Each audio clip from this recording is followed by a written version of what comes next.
Terima kasih kepada Melissa sebagai moderator kita malam ini.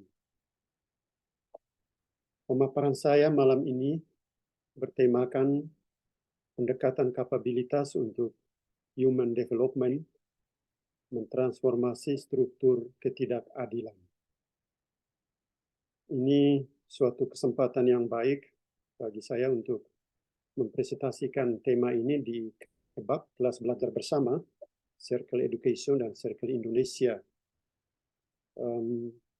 Saya berbicara tentang pendekatan kapabilitas dalam konteks pembangunan manusia, human development.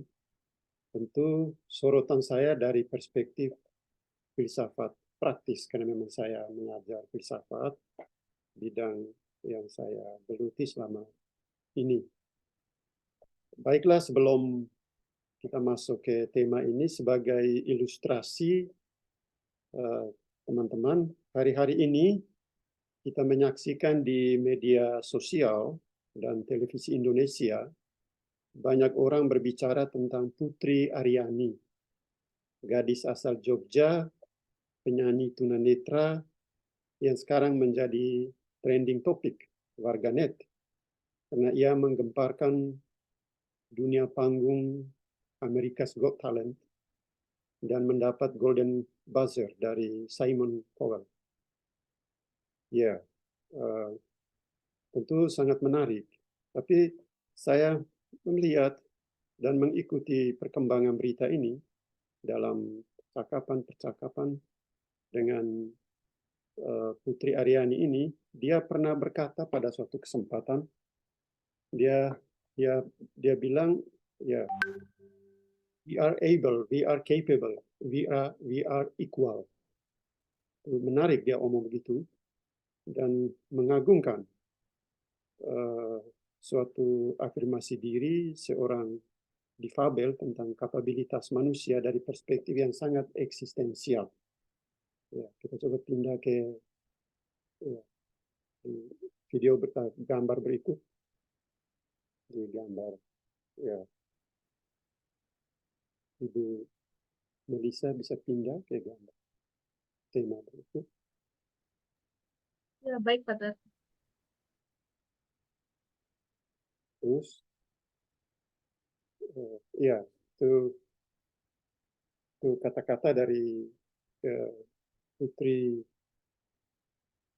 Aryani. Ya, terus ya, kembali ke atas, ya, ke bawah, pindah yang berikut. Ya, oke, di sini.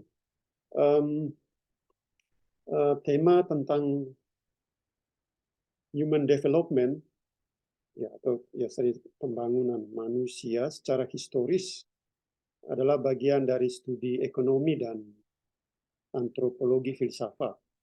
Ya, studi ekonomi, kalau kita bicara tentang pembangunan, konsep-konsep yang selalu muncul di dalam dunia ekonomi, tentu studi ekonomi selalu dikaitkan dengan kesejahteraan hidup manusia, dengan fokus perhatiannya adalah income.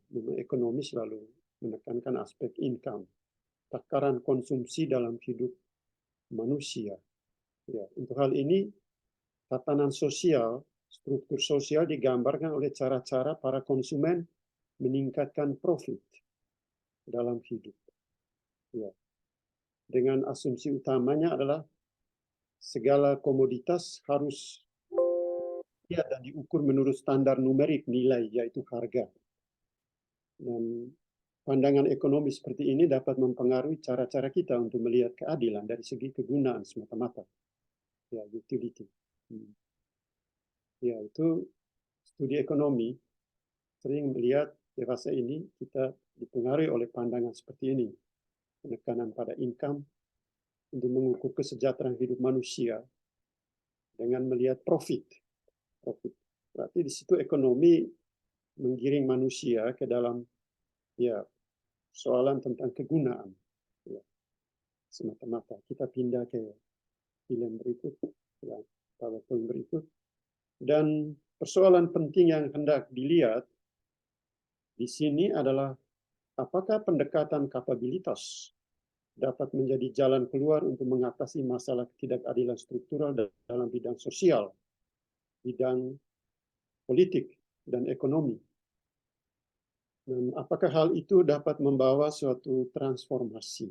Pertanyaan saya dalam kaitan dengan tema ini, tentu di sini untuk mengerti persoalan seperti ini dengan baik, kita harus melihat dengan saksama cara-cara manusia mengekspresikan kebebasan dan bagaimana ekspresi tindakan kebebasan manusia itu mempengaruhi pembangunan manusia itu sendiri. Saya menyoroti persoalan ini dari pendekatan kapabilitas dengan memperhatikan aspek ketidakadilan struktural yang mengabaikan dimensi sosial dan menyebabkan kebutaan terhadap kesalahan-kesalahan manusia dalam sistem dan struktur di mana manusia berada. Ya. Jadi saya pindah ke pendak berikut. Ya. Dan karena itu dalam presentasi ini saya menggunakan asumsi dasar tentang pembangunan manusia, ya, dan asumsi ini bertolak dari prinsip ini sebagai titik tolak, yaitu bahwa the standard of living lies in the living and not in the consumption of commodities. Artinya standar kehidupan yang sesungguhnya terletak pada kehidupan itu sendiri. Termasuk di dalamnya bagaimana manusia mengekspresikan kebebasan dasar di dalam setiap bentuk kehidupan. Bukan pada konsumsi, dimensi-dimensi konsumsi. Tidak. Standar kehidupan terletak pada kehidupan itu sendiri, pada kualitas hidup. Penekanan saya di sini pada kualitas hidup, bukan pada konsumsi dan komoditas. Ya. Asumsi ini menjadi prinsip dasar untuk berbicara tentang human development, pembangunan manusia. Pemikir dalam filsafat, dalam ekonomi, pemikir seperti Amartya Sen. Ya, Amartya Sen itu seorang pemikir, filsuf sosial, tapi juga filsuf ekonomi yang menggarisbawahi aspek kebebasan dalam kaitan dengan pembangunan, pengembangan hidup manusia. Namun kebebasan yang dia maksudkan adalah kebebasan sebagai tujuan dasar dan kebebasan sebagai aspek yang utama untuk peningkatan kesejahteraan hidup manusia secara ekonomi. Itu Amartya Sen dia menekankan itu. Makanya dalam karya Development as Freedom, dia bilang freedom as a causally effective factor in generating rapid change. Khususnya dalam kaitan dengan analisa kebijakan dan pemahaman secara luas tentang ekonomi, politik, dan relasi sosial. Dan dewasa ini kita menyaksikan banyak institusi sosial yang dikaitkan dengan tindakan pasar, administrasi, partai politik, legislatif, yudikatif, media, dan komunikasi yang memberi dampak pada proses pembangunan melalui pengaruh-pengaruh mereka untuk meningkatkan dan mempertahankan kebebasan individu. Ya, karena itu analisa tentang pembangunan manusia menuntut pemahaman yang integral tentang pelbagai peranan dan interaksi manusia dalam institusi-institusi. Dan karena itu saya menyoroti aspek kapabilitas, pendekatan kapabilitas. Berikut kita lihat poin berikut, pendekatan kapabilitas. Mengapa saya memilih tema ini? Ya, dalam filsafat sejak Aristoteles, kemudian fenomenologi, misalnya Edmund Husserl, aspek kesanggupan itu sungguh digarisbawahi dengan baik. Misalnya Aristoteles berbicara tentang potensi dan aktus, tapi aktus suatu kenyataan aktual itu juga tetap di dalam dirinya mengandung potensi lagi. Artinya sesuatu yang aktual dia harus terbuka terhadap kemungkinan-kemungkinan yang baru itu berkembang. Aristoteles menggambarkan itu secara baik dalam metafisika atau dalam pandangan fenomenologi.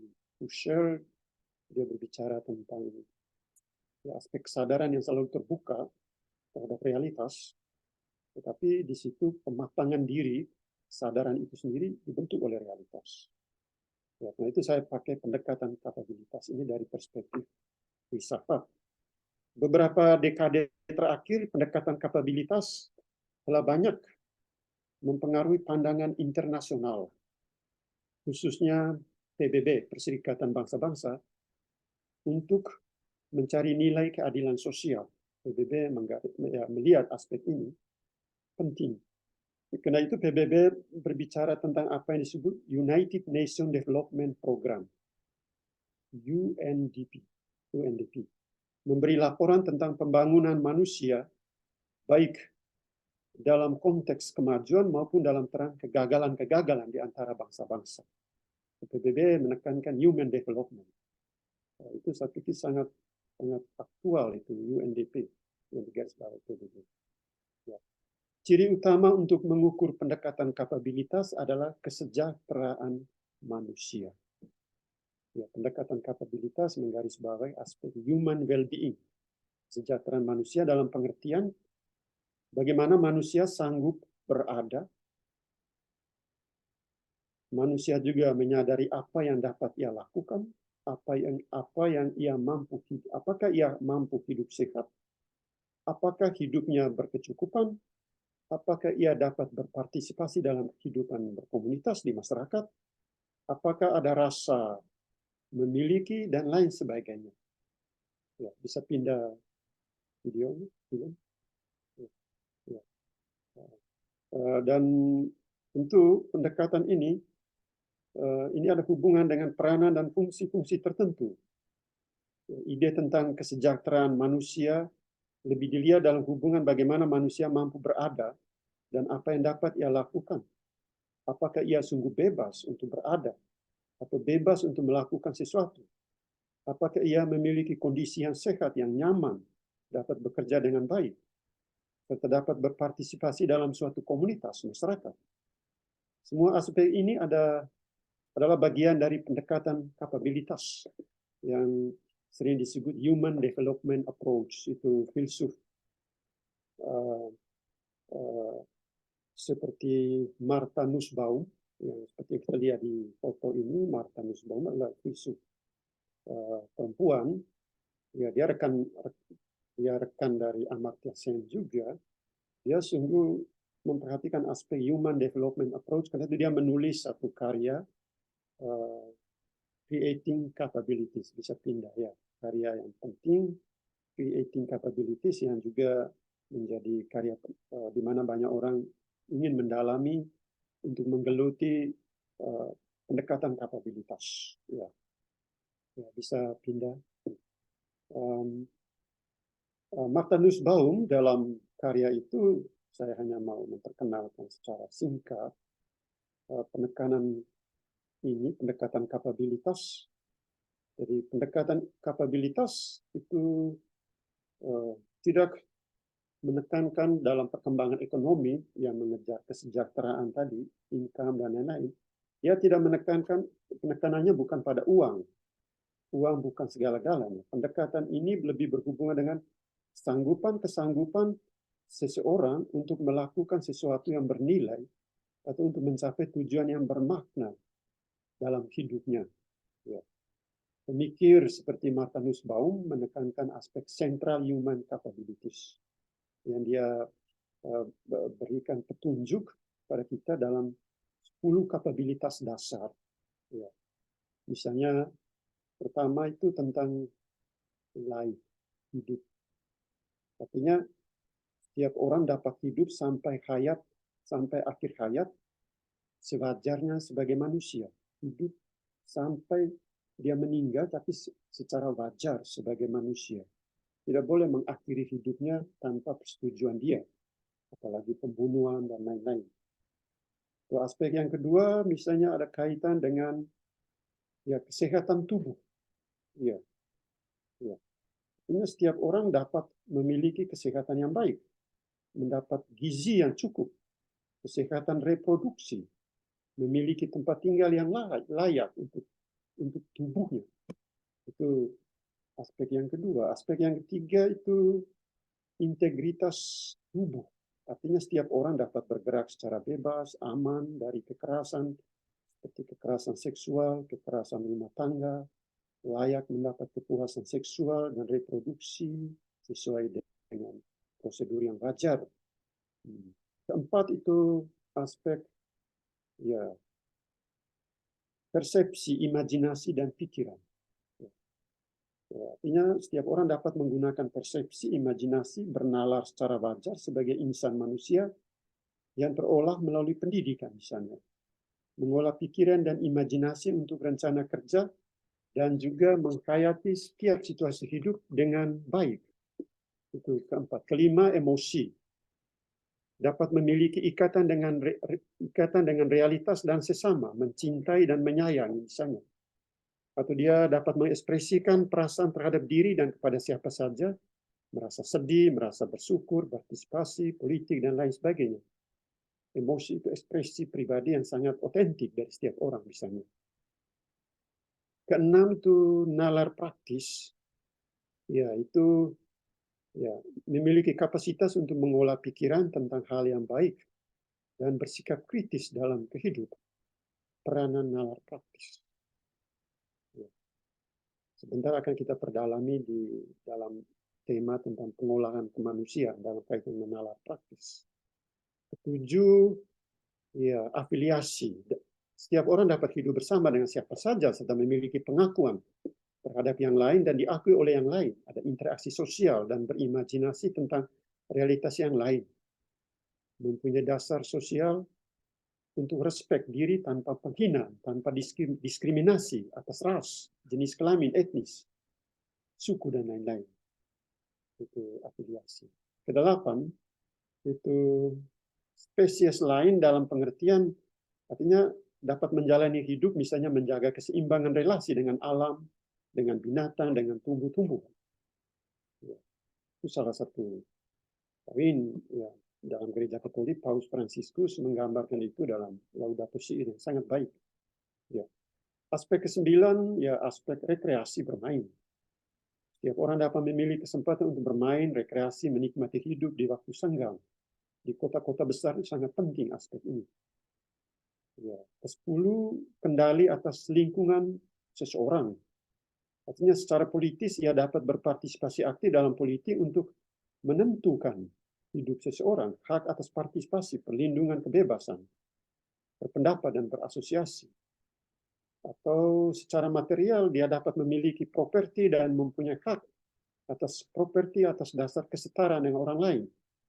Memiliki kebebasan dari rahasia, penyitaan tanpa prosedur, dapat bekerja sebagai manusia, berelasi dalam kerja secara wajar, dan ada saling pengakuan dalam kerja. Mata Nussbaum memang menggambarkan aspek-aspek ini. Ini semua dilihat sebagai tujuan yang harus dijaga dan dikembangkan oleh masyarakat melalui proses hidup berpolitik, misalnya. Alasannya hal ini berhubungan dengan hak-hak dasar manusia dan juga sebagai patokan untuk menilai keadilan. Terlihat dari aspek ini. Masyarakat yang adil adalah masyarakat yang mendukung setiap warganya untuk memiliki semua kesempatan dalam meningkatkan kesanggupan sesuai pilihan bebas untuk meningkatkan kualitas hidup. Seperti 10 poin ini. Nah, hal ini berkenaan dengan aspek kebaikan umum, the common goods, yaitu kebaikan yang lahir dari kebebasan dan pluralisme yang membangun kepribadian manusia yang baik. Kebebasan yang dimiliki setiap orang adalah cita-cita karena ia memiliki dan ia sanggup memiliki kesempatan untuk membangun kepribadiannya. Nah, itu ketika kita berbicara tentang pembangunan manusia, human development, kita tidak boleh mengabaikan aspek kebebasan sebagai dasar untuk melihat ruang gerak setiap orang di tengah masyarakat. Selain itu, perhatian pada kebebasan bersifat konstitutif, artinya perhatian itu demi kebaikan masyarakat sebagai tujuan yang dicari. Apa yang disebut keadilan bukan terletak pada kualitas hidup yang orang miliki, melainkan pada kualitas hidup yang orang hidupi secara layak, sesuai dengan fungsi atau peranan yang ia jalani di tengah masyarakat. Itu kualitas hidup. Dan itu pendekatan kapabilitas sangat menekankan kualitas hidup yang orang hidupi secara layak sesuai dengan fungsi atau peranan yang ia jalani di tengah masyarakat. Itu. Baik, kita pindah ke slide berikut. Saya masuk ke persoalan ketidakadilan struktural. Ya, kita berbicara tentang ketidakadilan struktural di sini mengundang kita untuk melihat tentang struktur-struktur yang tidak menyiapkan ruang dan situasi bagi ekspresi pelbagai bentuk kesanggupan diri, dan ruang ini juga tidak membuat orang menyadari kelemahan-kelemahan diri. Ya, itu ketidakadilan struktural justru dilihat dari konteks ini. Jadi, ya, struktur-struktur yang tidak menyiapkan ruang dan situasi bagi ekspresi berbagai bentuk kesanggupan, dan ruang ini juga tidak membuat orang untuk menyadari kelemahan diri.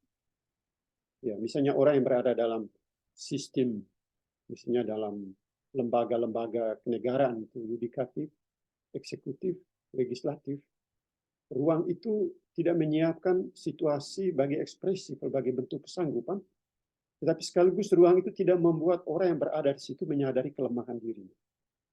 Ya. Ya. Di sini ya baru-baru ya kita memberi perhatian pendekatan kapabilitas dalam dialog dengan struktur-struktur sosial, di mana setiap individu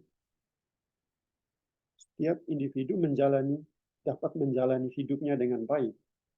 Untuk hal yang penting adalah kesanggupan membuat interpretasi tentang nilai etika sebagai dasar untuk memahami bentuk-bentuk kontrak sosial dalam kehidupan politik, sosial, dan ekonomi. Ya, baru-baru Mahfud MD, Menko Polhukam, mengunjungi institusi kami. Kami membuat satu dialog kebangsaan dengan beliau. Presentasi beliau, dia justru lebih banyak menyoroti aspek struktural ini.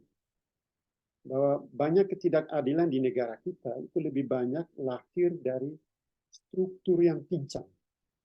Maka misalnya dia bilang itu DPR itu korup.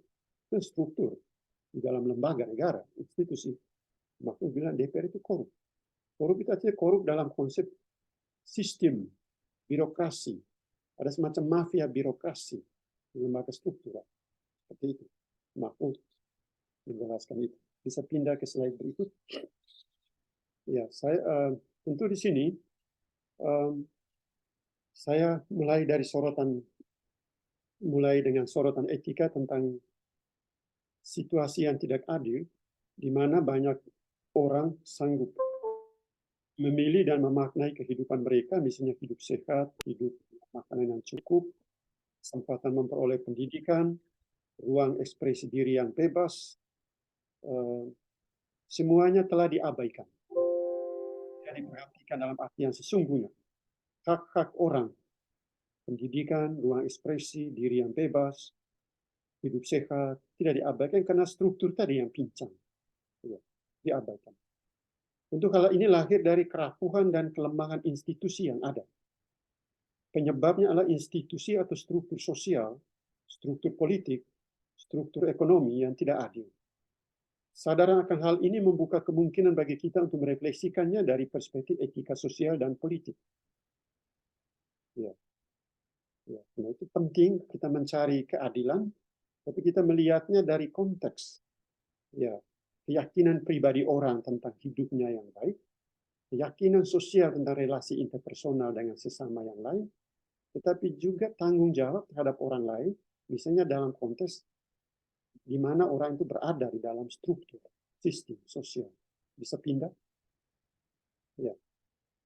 Dan dalam hubungan dengan itu, saya teringat kembali pernyataan seorang filsuf Prancis itu Paul Ricoeur.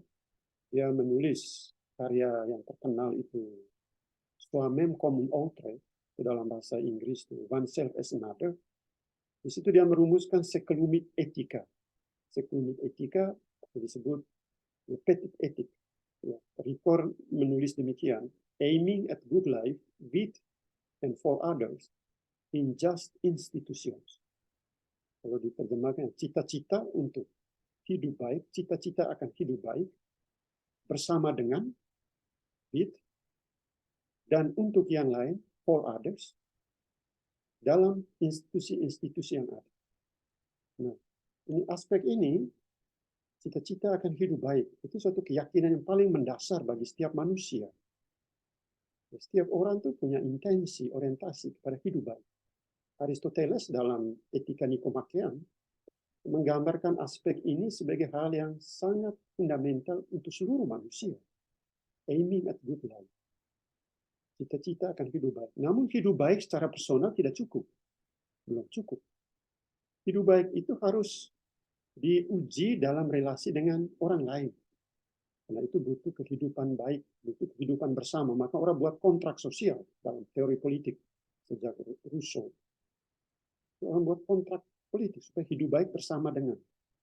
Tapi cita-cita hidup baik bersama dengan orang lain juga belum cukup. Alangkah baiknya kalau cita-cita itu ditingkatkan dalam konteks etik, yaitu untuk yang lain. Responsibility for others. Saya teringat itu filsuf Levinas. Dia berbicara tentang tanggung jawab etik terhadap yang lain dalam filsafat baca. Dia bilang orang lain itu menjadi medan etik untuk menguji jati diri saya. Yang lain itu realitas etik yang menguji apakah saya ini etik atau tidak. Keberadaan saya itu sungguh bertanggung jawab kepada orang lain. Levinas. Makanya dia menulis karya penting Totality and Infinity atau Otherwise Than Being.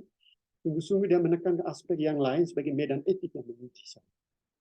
Apakah orang-orang miskin di Indonesia dapat menjadi realitas etik yang menguji tanggung jawab etik dari anggota DPR misalnya, hakim, jaksa, polisi. Itu yang lain tadi. Nah, di sini kita berbicara tentang keadilan. Kita hanya melihat dari konteks cita-cita itu, keyakinan pribadi, dilengkapi keyakinan sosial, tetapi juga dalam konteks etik untuk orang lain, tetapi juga dalam terang institusi-institusi yang ada. Ya. Itu analisa ini, analisa tentang sektor unit etik Polrikon ini bisa juga menjadi kerangka berpikir kita bersama dalam diskusi. Ya. Ya. Dalam hubungan, bisa pindah ke film berikut, slide berikut. Dalam hubungan dengan cita-cita hidup yang baik, setiap perbuatan individu harus dilihat sebagai kondisi awal. Situasi awal untuk memahami situasi sosial manusia. Human sociality. Kita tidak dapat bertindak sendirian dalam alienasi diri yang lain.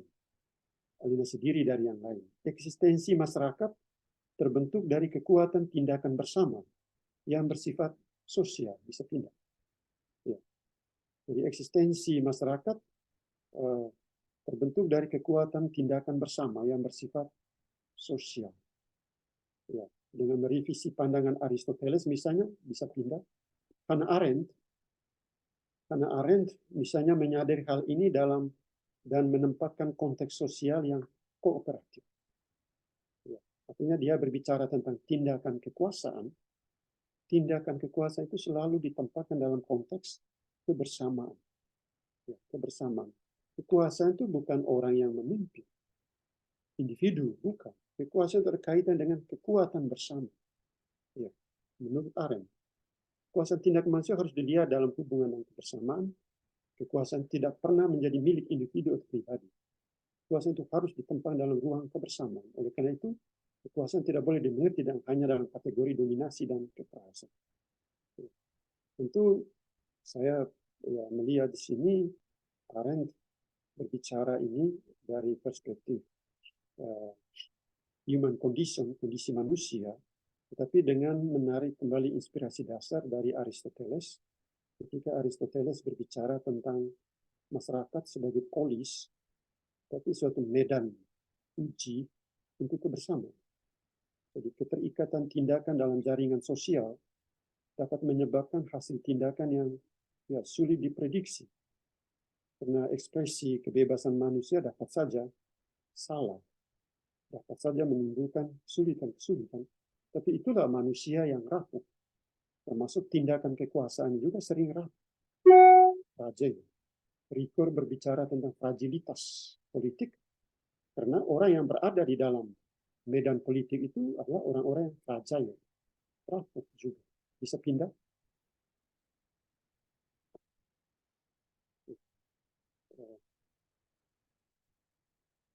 Karena itu di sini saya ingin berbicara tentang struktur. Kalau kita bicara tentang ketidakadilan struktural, tapi di sini struktur dalam kaitan dengan institusionalisasi kebebasan seseorang dalam struktur. Ya.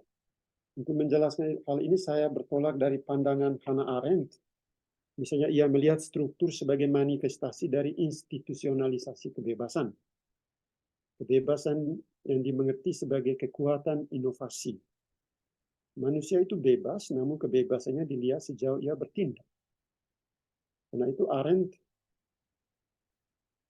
berkata, men are free as distinguished from their possessing the gift of full freedom. As long as they act, neither before nor after, for to be free and to act are the same. Artinya di situ kekuasaan tindakan manusia dilihat dalam hubungan dengan kebersamaan. Kekuasaan itu tidak pernah menjadi milik individu atau pribadi. Kekuasaan harus ditempatkan dalam ruang kebersamaan. Oleh karena itu, kekuasaan tidak boleh dimengerti hanya dalam kategori dominasi atau kekerasan. Kekuasaan harus dilihat dalam hubungan dengan kehendak untuk bertindak dan kehendak untuk hidup bersama dalam suatu komunitas historis. Kehendak untuk bertindak dan kehendak untuk hidup bersama dalam suatu komunitas historis. Kembali ke tiga struktur tadi, struktur ekonomi, struktur budaya, dan struktur politik, saya ingin menganalisa tiga struktur ini secara garis besar, yaitu bahwa dalam struktur budaya, pada dasarnya struktur sosial tidak pernah bebas dari ruang lingkup budaya. Kita mengerti setiap pribadi dan ekspresi diri ketika kita memahami ruang lingkup budaya seseorang. Relasi sosial setiap orang sedikit banyak dipengaruhi juga oleh latar belakang budaya. Struktur budaya mempengaruhi cara hidup suatu komunitas masyarakat. Artinya setiap komunitas masyarakat terbentuk, terorganisir melalui latar belakang historis bersama. Seorang anak di Jawa, dia bertumbuh dari latar belakang kejawaannya, komunitas di mana ia berada. Dan karena itu ia memiliki ingatan, memori tentang masa lalu, yaitu dari tempat dari mana ia berasal. Jadi lingkup budaya menggambarkan situasi hidup komunitas yang membentuk, mendidik seseorang. Yang kedua, struktur ekonomi. Aspek ini lebih menyentuh dimensi kepuasan hidup lewat kebutuhan yang dipenuhi. Kepuasan itu dapat dilihat lewat kenyamanan hidup, kesejahteraan, aktivitas bisnis dalam dunia tukar-menukar jasa, dalam bentuk produksi, distribusi, konsumsi, dan lain-lain. Struktur politik sebagai bagian dari struktur sosial. Tindakan manusia dalam struktur politik sering menjadi tindakan yang rumit dan kompleks. Kehidupan dalam komunitas politik adalah kehidupan yang dicita-citakan bersama, dijalanin bersama, dan selalu diinspirasi oleh harapan tentang kebaikan bersama yang lahir dari saling pengakuan secara bebas. Harapan yang menginspirasi hidup, yaitu bahwa kehidupan yang baik sebagai cita-cita bersama adalah keadilan dalam politik.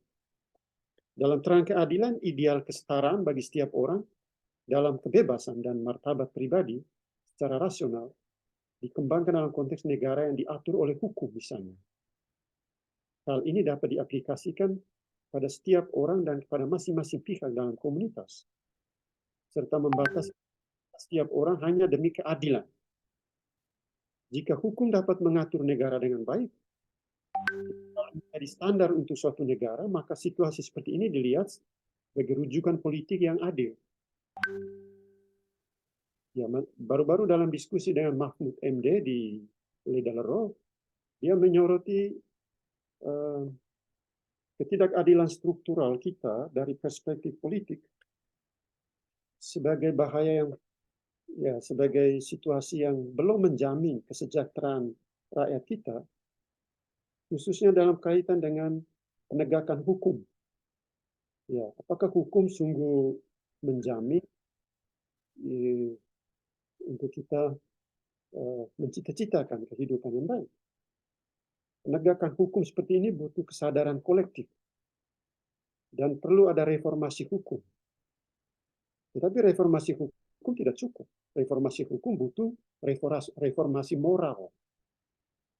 Jadi misalnya ya kita misalnya ada 3 lembaga legislatif, eksekutif, yudikatif, ada hukum yang mengatur di sana, tapi hukum itu berdasarkan hukum progresif dia bersifat dinamis, dia ikut perkembangan zaman, bisa berubah, bisa bisa dirumuskan ulang. Tapi merumuskan hukum untuk menegakkan keadilan tidak cukup kalau tidak diikuti dengan apa yang disebut reformasi moral, reformasi kultural. Nah, itu menurut Mahfud MD,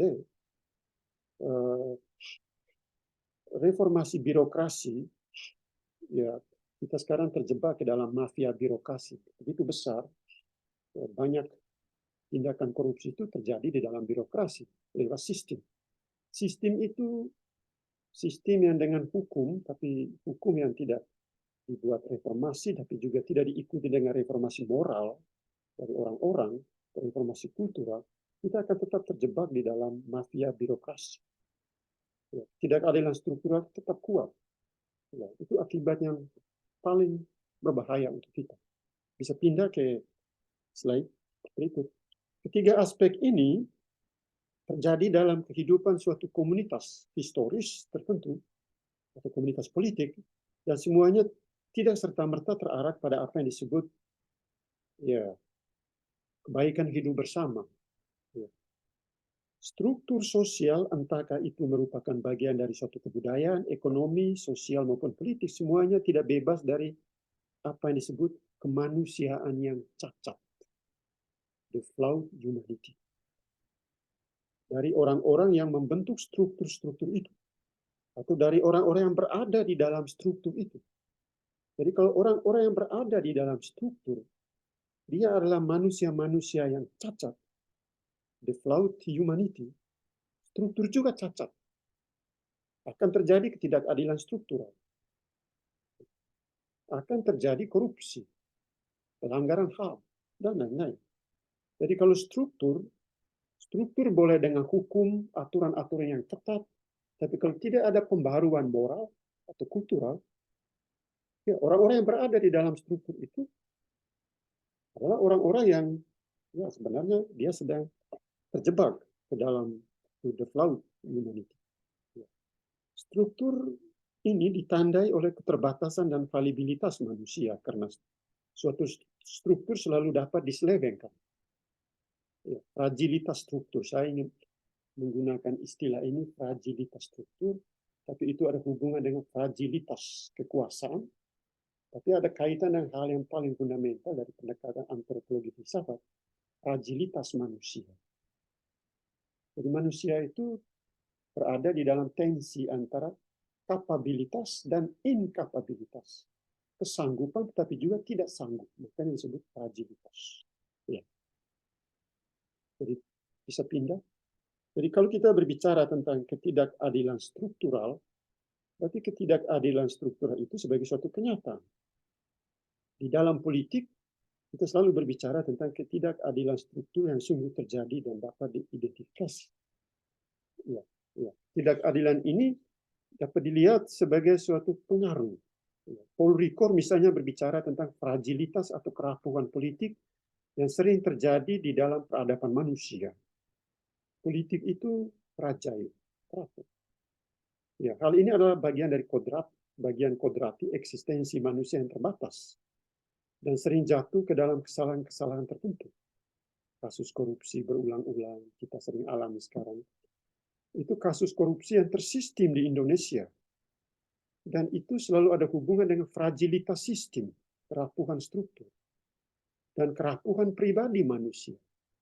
Maka transformasi hukum harus diikuti juga dengan transformasi moral, transformasi kultur. Jadi dasarnya karena manusia itu adalah fragile, finite being, makhluk yang terbatas. Dia sering mengalami tensi antara kebebasan dan keterbatasan, kelemahan, dan juga kekuatan-kekuatan dalam diri. Di dalam politik kita berbicara tentang ketidakadilan struktur.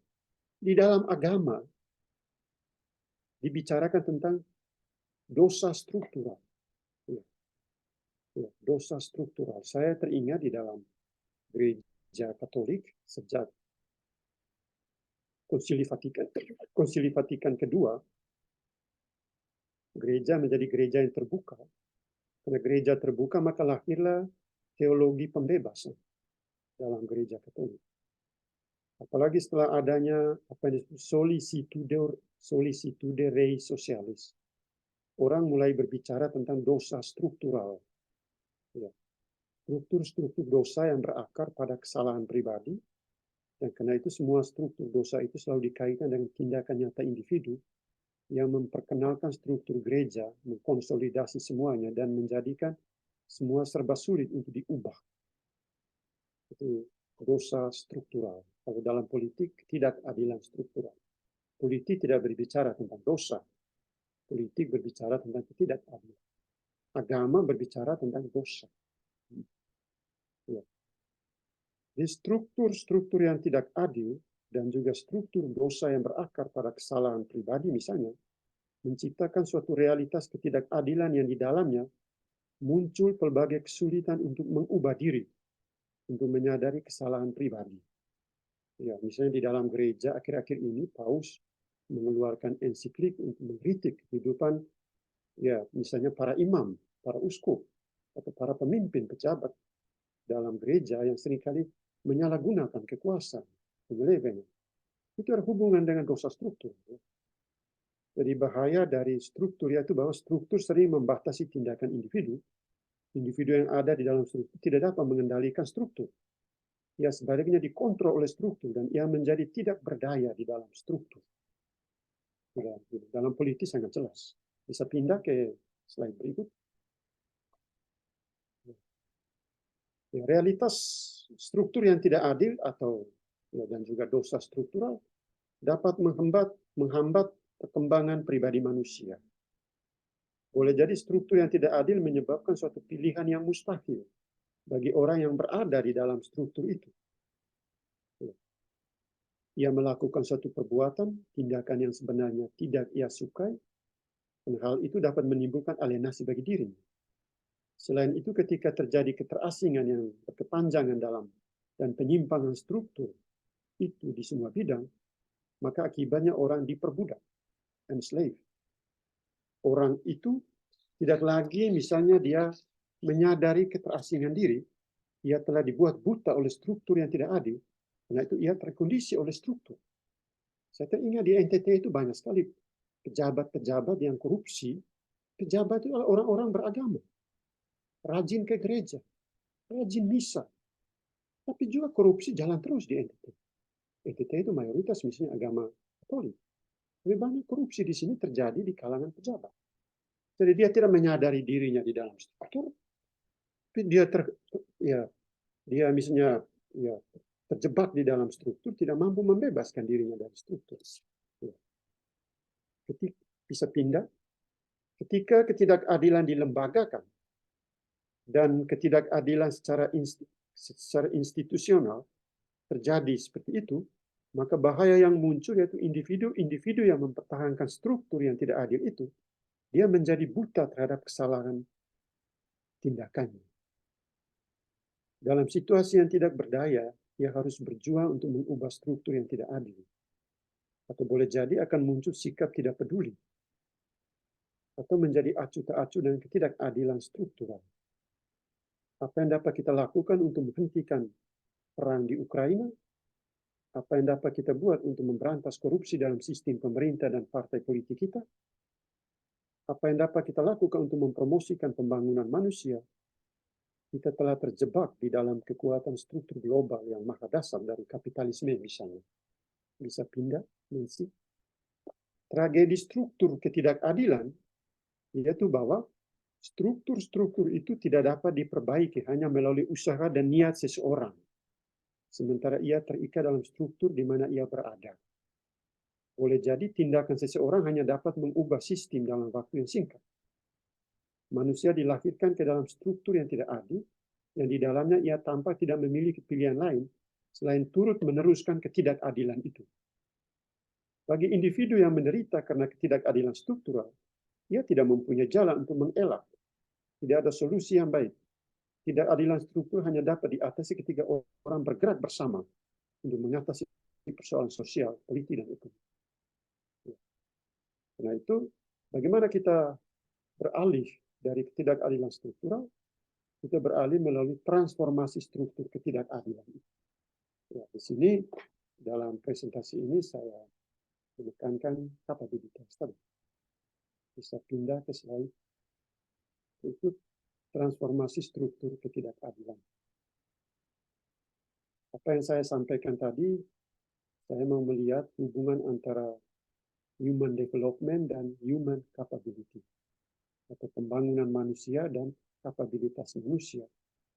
Itu seperti yang saya jelaskan tadi, itu dilihat sebagai dasar bagi kita untuk melihat dan menilai aspek kualitas hidup, soalan kemiskinan, soalan ketidakadilan, masalah gender, situasi pembangunan, kerusakan lingkungan, kasus human trafficking yang lagi marak, misalnya di NTT. Itu semua berhubungan dengan kesadaran kita tentang ya, kenyataan-kenyataan kemanusiaan yang sedang diinjak-injak. Itu kajian tentang masa depan Indonesia, misalnya dalam konteks pembangunan manusia, human development, perlu memperhatikan potensi kapabilitas dan hak-hak manusia dalam terang pengakuan. Perlu ada pengakuan itu. Dalam politik kontemporer, orang mulai berbicara tentang the politics of recognition. Jadi di situ kita membuat identifikasi setiap aspek kehidupan manusia sesuai keadaannya, dan pendekatan kapabilitas dilihat dalam ruang pengakuan diri. Dan bersamaan dengan itu, pengakuan diri ini, kita juga melihat bagaimana setiap orang membuka diri ke pengakuan sosial yang timbal balik. Hemat saya dalam hubungan dengan pembangunan manusia Indonesia ke depan, kapabilitas adalah kosakata penting yang menyentuh seluruh aspek tindakan dan perbuatan manusia. Bisa pindah. Dan paradigma kapabilitas berbicara tentang kesanggupan dasar, ya. Di dalam diri manusia seperti kesanggupan untuk berbicara, kesanggupan untuk bertindak, kesanggupan untuk mengisahkan cerita, narasi, kesanggupan untuk mengakui kesalahan, kesanggupan untuk mengingat, dan lain sebagainya. Semua kapabilitas ini memiliki relasi dengan ekspresi diri pada level refleksi. Misalnya bagaimana terjadinya pengakuan akan tanggung jawab pribadi. Tiap orang memahami diri ketika ia berbicara, melakukan sesuatu, dan menceritakan kisah hidupnya. Ketika Pak Joni Plate ditahan dengan misalnya tuduhan dugaan korupsi, dia juga diberi kesempatan untuk membuat narasi diri, pengakuan terhadap diri. Tapi selalu dalam konteks juga dengan pengakuan terhadap yang lain. Relasi-relasi itu. Dia terjebak di dalam struktur misalnya. Ya. Dalam konteks seperti ini, setiap orang bertanggung jawab dengan hidup. Setiap orang yang mengakui dan menerima dirinya sebagai subjek pembicara, agen perbuatan, narator, diharapkan ia sanggup pula mengakui dan menerima yang lain sebagai subjek pembicaraan, yang lain sebagai agen tindakan, yang lain sebagai narator atas kisahnya. Ini adalah hak-hak dasar yang penting dalam hidup manusia, yang dapat menjembatani aspek kapabilitas dan aspek hak-hak yuridisnya. Hak-hak dasar adalah instrumen yang memungkinkan orang saling percaya. Melalui penetapan hak-hak dasar, aspek-aspek kapabilitas dapat diakui secara timbal balik. Bisa pindah. Perjuangan untuk pengakuan seperti ini terjadi di berbagai bidang. Di bidang sosial, politik, budaya. Kajian ini memberi perhatian khusus pada human development paradigm. Paradigma pembangunan manusia yang perlu diperhatikan untuk pengembangan masa depan manusia, yaitu adalah kapabilitas tadi. Setiap orang memiliki prioritas, mulai dari prioritas hidup, prioritas kesehatan, integritas diri, kebebasan politik, partisipasi, pendidikan. Tapi setiap orang memiliki martabat kemanusiaan yang tidak dapat diabaikan dan harus diatur oleh hukum dan institusi. Ya, pindah. Nah, itu paradigma pembangunan manusia memiliki komitmen untuk demokrasi sejak ketika setiap orang memberi suara untuk kebijakan yang mengatur kehidupan bersama. Ya. Bisa pindah? Ya. Nah, itu di sini saya mau bicara tentang dimensi kapabilitas. Dimensi-dimensi kapabilitas. Pertama, kesanggupan untuk berpikir baik tentang isu-isu politik yang menyentuh bangsa, menguji, merefleksikan, dan berargumen, dan berdebat, serta berdeliberasi dengan baik. Dimensi kedua, kesanggupan untuk mengakui sesama warga sebagai orang yang memiliki hak-hak yang setara, meskipun mereka berbeda ras, agama, gender, jenis kelamin. Memperhatikan mereka dengan respek dan bukannya memperalat atau memanipulasi untuk satu maksud. Ketiga, kesanggupan untuk menjaga kehidupan dan membela hak hidup orang lain, siapapun dia, dari manapun ia datang. Keempat, kesanggupan untuk berimajinasi secara baik tentang kekayaan dan kompleksitas isu yang menyentuh sejarah kehidupan manusia. Berpikir tentang anak-anak, kaum remaja, relasi keluarga, kaum lemah yang sakit dan tak berdaya. Pindah. Kelima, kapasitas untuk menyampaikan kritik dengan data-data yang akurat dan objektif kepada kekuasaan agar penguasa lebih realistis dengan kekuasaan. Keenam, kapasitas untuk berpikir tentang kebaikan negara sebagai suatu keseluruhan, bukan hanya tentang isu situasi lokal. Ketujuh, kapasitas untuk melihat bangsa sendiri sebagai bagian dari tatanan dunia yang kompleks dengan segala isu yang berkembang. Ya.